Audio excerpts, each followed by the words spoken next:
সবাই ভাবে অনেক সুখে আছি, কারণ আমি কাউকে কিচ্ছু বলি না। কিন্তু সত্যি কথা হলো, মনে কষ্টগুলো কাউকে বোঝাতে পারি না। তলপেতে মাথা গরম হয়ে যায়, কিন্তু কাঁদতে গেলে মনটা নরম হয়ে পড়ে।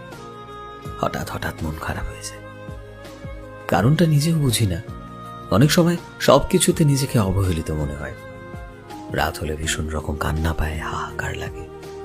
সব ঠিকঠাক চলে, তারপর কি জানি হয়, অশান্তি লাগে। নিজের অসহায়ত্ব কাউকে বোঝানো যায় না। যার সাথে কথা বলতে মন চায়, তাকে পাওয়া যায় না। প্রিয় মানুষ থাকার পরেও ভেতরে শূন্যতা লাগে। আমার চারপাশের মানুষ আছে, সব তো আছে, কিন্তু আমার ভেতরে নীরবতা। অপেক্ষা করছি সুন্দর একটা দিনের জন্য।